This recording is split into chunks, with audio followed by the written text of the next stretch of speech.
Welcome to Pick Up and Deliver, the podcast where I pick up my audio recorder as I step out for a walk and deliver an episode to you while I stroll around. I'm Brendan Riley.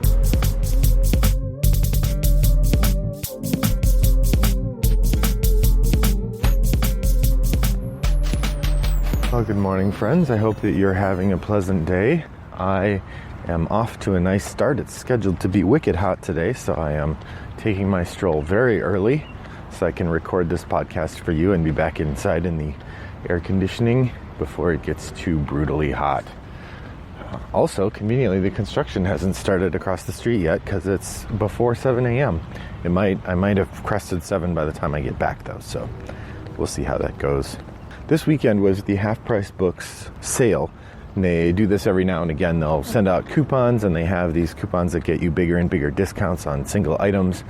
And so my wife and I always like to pick up a bunch of books that we have laying around and take them in and get a little scratch, and then spend that scratch and usually a little more on stuff at Half Price Books. I often buy books, but in the last couple of years I've drifted more and more toward their game collection, or their game section, as the game section gets better and better. They've had a game there that I've had my eye on for a while called Lords of Ziddit, which is an area control game that's pretty well reviewed, well above 7 in the Board Game Geek ratings, and is a game I've heard about a lot and I've wanted to try. But Half Price Books, if you just pay sticker price, they tend to be a little overpriced for used games. It was $30, which is too much, I think, for a game that I haven't researched all that well. I mean, it's a game I know of and a game I'd like to try, but I don't want to pay $30 to try a game I really haven't, I haven't watched any reviews or anything. I've just heard about it a lot and thought it sounded neat. But with a 50% off coupon, so I can get it for $15, then it drifts into the category of, yeah, I've heard good things and I think I'll pick it up. But then while I was there, I had the find of a month. I was looking at games and they had, if you haven't been to Half Price Books, they have a bunch of new games as well, which is weird. I think they tend to get them sold like after stock from manufacturers or something. Like, for instance, they have several copies of Helios. I don't know why. That's the title from Z-Man that they decided to carry. They have a bunch of them. But then they also have some games like, they have the Einstein game from Artana Games, which I think looks kind of nice. It's got the Kwanchai Moria art on it, but that's full price, so it's more than I want to spend on that. But anyway, so up on the top, I always look at the full price games, even if I'm not probably going to buy them. And up on the top, among the games that are wrapped in shrink, I see this game that's like back on the shelf. I can't really see it. It's sort of behind, not really hidden behind the other games, but pushed back, so I can't see what game it is. I think there may have been another game sitting in front of it before, and then it was revealed. And I, what game is that? I don't know. And I reach up and get it, and it's $15, so that's not too expensive. And I look, and it's Liberté. Liberté is a Martin Wallace game that's pretty well regarded. Again, above 7.0 and it's like 7.1 something on Board Game Geek. And you know how I like Martin Wallace. $15. What? So I ended up getting that. I really wasn't intending to get 2 games when we went to Half Price Books, but a new in shrink copy of a Martin Wallace game from 2001 seemed too good to pass up. So hopefully the game about the French Revolution will in fact be enlightening. But it got me thinking, because I went and it pushed me over a line again. I was, for a few sweet days, under 50 on my shelf of opportunity. Now you will remember that at the beginning of the year, I had 51 games on that shelf. And then I have since that, I have added 53 games to my collection. Now I've gotten rid of a bunch of games too, so it's not like all I'm doing is adding, but those new games come in and have to be played. So the fact that I've actually kept my shelf of opportunity, which, so as of right now, it is back to 51 games. That I am back to where I started, but I have played all 53 that have come in. Or, I mean, not quite. There's a bunch of the games that I've gotten that I haven't played, but then I've played some of the older ones and knocked them off. So I thought, given we're halfway through July, it's a sort of second half of the year, I thought I would review for you some of the highlights of my shelf of opportunity. I'm interested to hear what you think I should prioritize playing I'm just going to kind of look through the list and call out some things I'm excited to try. I have a variety of things. So starting in older ones, there's a game I always want to play this. Every couple months I read the rules and I look it up, I get ready, and then it just doesn't happen. Pretty soon though. That's Queen's Architect. It's got this neat mechanism where you hire these workers, and each worker has like a circle that indicates their ability, and each time you use them, that circle sort of ticks down one time on this counter thing. And so your goal is to coordinate which workers you're using on which site when, to sort of maximize their skills. And then when they tire out, I don't know if you fire them or you have to buy new ones. Let's see what else looks interesting. I've got a bunch of like old-timey games that I've bought for nostalgia or kitsch factor, and I still have those on my shelf of opportunity because I feel like I should play them once, even though they're kind of, they're not, I didn't really get them because of the game quality. And that's Murder, She Wrote the game, the Columbo Detective game, Titanic, the board game, The Sinking of the Titanic, and then more recently I got The Cattlemen. Then I've gotten a couple old Avalon Hill games, Feudal and Civilization, both of which are that way. So there's a few of those kinds of games that are games I should play but just haven't gotten around to. If I'm glancing over the list now and I want to say what is my top priority, if you said, hey Brendan, I have time today to play any game, I'll get 2 other people or whatever, ideal player count, and we'll play one of the games on your shelf and magically download the rules into your head so you know how to play and teach it, what do you want to play? My choice would be number 37 on my list, Argent the Consortium. Now, I've heard about this game for a long time, and I always thought it sounded neat, but it was always out of print or hard to find or whatever. Then one time I was on a trip to Indianapolis and I stopped at a game store there, and they had on the clearance shelf, so reasonably discounted, both Argent the Consortium and its expansion, The Mancers of the University. So that's when I picked that up and added it to my list, and I haven't had a chance to try it out yet. That's a top priority for me. Founders of Gloomhaven is a game I'm really excited to try at some point. I know a lot of people were kind of disappointed in it. It seems like it's sort of overly fiddly, but it's exactly the kind of overly fiddly that I enjoy. So that's a game I really need to get to the table if I can find the right group of people to try it with, because I want to find other people who will also find it enjoyably fiddly. Another one I'm really excited to try is SPQF. This is a game from Grant Rodiak, who is a pretty well-known designer. His best-known title is probably Cry Havoc, but he recently had a card game come out from Colossal Games called Imperius that looked pretty neat. I heard some really good reviews of that, and he seems like a pretty sharp designer. He's got this neat system going on Kickstarter. He calls them pop-up Kickstarters. Well, he'll produce this game, and he produces it in a very high quality for a small number of people, and he doesn't aim to make it outside to make extra copies. He's just making enough for the people who backed it. And that's an interesting idea, and I think one that maybe my design partner and I ought to try for as a way to get our games out there and perhaps build a little momentum or a little interest for our games. So that's XPQF. What I'm interested in about it, though, is it's kind of Roman themed, and it has squirrels. So it's like squirrels who live in Rome, or squirrels who are Romans, if you think about anthropomorphic squirrel Rome. But it's his take on Glory to Rome. So you take an action and your opponents can follow that action, and so it's meant to generate these combos and stuff. And I mean, frankly, Glory to Rome is another game I'm meaning to play, which it occurs to me, A, I have that, B, it's not on this list. Hey, quick survey for you listeners. Say you have a shelf of opportunity and you discover a game you have that's not on your list. Normally, I just add it. I'm like, whoops, that's not on my list. It should be. I'm adding it. Here's the thing.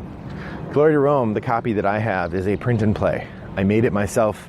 I sleeved it. I made a little box for it. So I didn't buy it, but I still have it on my shelf. Should I add it? I probably should. So anyway, but Glory to Rome is, of course, the Carl Chuddik game that is about, you play a card and other people follow your action, and it's all about building an outrageous combo, but doing it faster than anyone else builds another outrageous combo.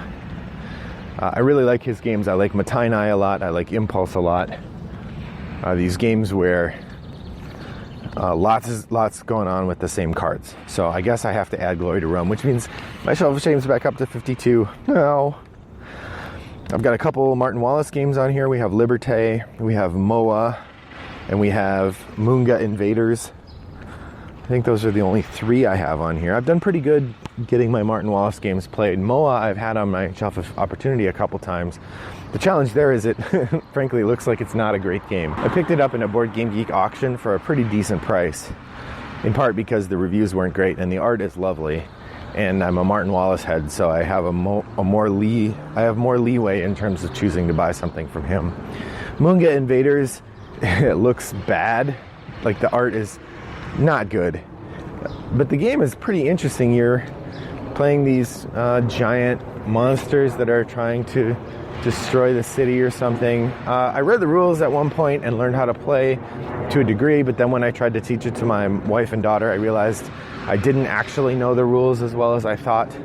So that's a game where next time I want to play it, I'm going to have to read the rules and then do a practice play by myself all the way through so I can try out all the different mechanisms. Once I'm sure I understand it, then I'll be able to teach it. But it's a game I've wanted to play for a while because it's from the Martin Wallace Tree Frog days. And those games are always interesting, even if they're a little weird. I have 2 Buffy the Vampire Slayer games. If you've been listening for a while, you know that I continually put one of them in the Shelf of Opportunity, or in the top of the stack, and then I fail to get it played. That's happened a number of times. But I also have the old style board game for the Buffy the Vampire Slayer. If you follow that property, they actually have a bunch of games. There's a Buffy Legendary Encounters, which I have not picked up. I didn't hear much about it at all, really. It seemed like fan service more than anything else. I didn't hear anyone excited to have it or play it. And it's not a Legendary Encounters, it's just a Legendary, which is less interesting to me. But then they also had there are 2 of the old style Buffy the Vampire Slayer board games. And one of them is supposed to be pretty good, and that's the one I have. There's another one that's supposed to be pretty trash, and I don't have that one. But those are 2 more things that are on here. There's a couple games from the Netrunner universe on here. There's New Angeles, which is a area control game in the same mind space as something like Dune or Rex. It's a game I'm interested to try. I like those, but I'm bad at them. The thing about New Angeles that I really like is that the game can have multiple winners, and the winners are determined by who you're ahead of at the end of the game. So everybody's got an opponent they're trying to be ahead of, and if they manage that condition, then they win the game. And so you can have multiple winners at the end. But I like that neat idea. And then there's one person in the game who benefits from not having anyone win or having everybody do badly.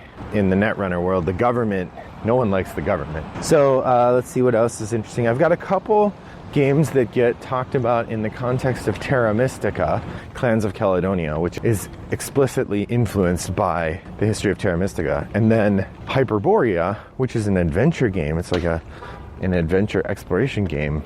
But at its heart, a lot of the mechanisms feel very Terra Mystica-like. They have a lot of the same depth or shape as those games. So both of those games I think look really interesting. Man, a lot of good games on my Shelf of Opportunity. I'm excited about that.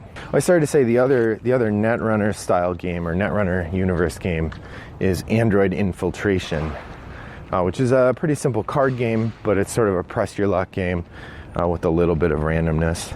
I have some kind of joke games that I bought, or games that I don't really think are going to be fun. So these are games I probably should just get rid of rather than trying to, but it's fun to play a game once before you get rid of it just to see what it was like. And that's, like I have Clue the Office, which is, I really have for a academic project I'm working on. Time Pirates I got for free at Origins a couple years ago. There's a couple generally small box Kickstarter games that I got here. that I haven't really had a chance to play yet. Oh man, I think I just found another game that's not on here. Is Dawn of the Peacemakers on here? Oh no. So I have a game called Dawn of the Peacemakers that I bought a while ago, and it looks like that never got on this list either. So I'm gonna have to add that. Dang it. Shoot.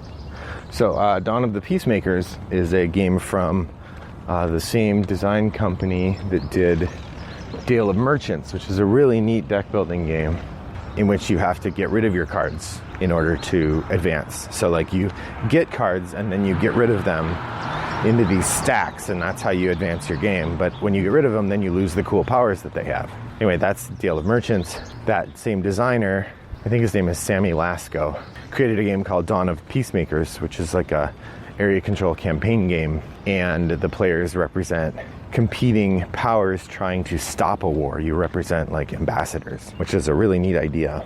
But I just realized that's not on my list, so I'm gonna have to add that.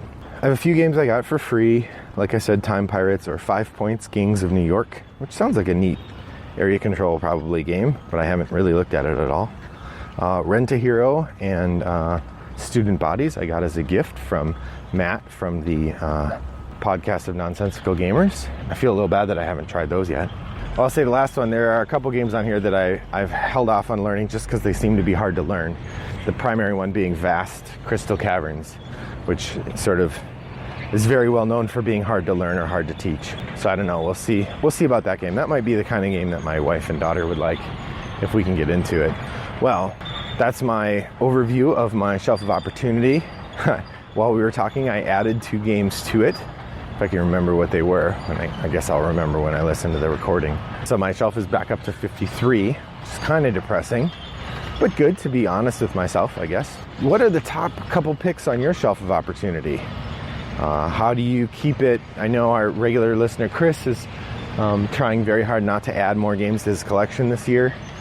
Good luck with that, sir. I salute you for your restraint. So how do you prioritize getting games played? How do you pick which one is going to get to the table this week or this month? How do you decide which game gets your time? Or don't you care? Do you just play something when you feel like it and you don't really think about this at all? Well, okay, those are my questions for you, and I look forward to hearing your answers over on Board Game Geek Guild 3269. Pop over there and say hello and let us know your answers to how you prioritize your Shelf of Opportunity. In the meantime, I'm going to call that a day. Thanks for taking a walk with me today. I hope your next walk is as pleasant as mine was. Bye-bye.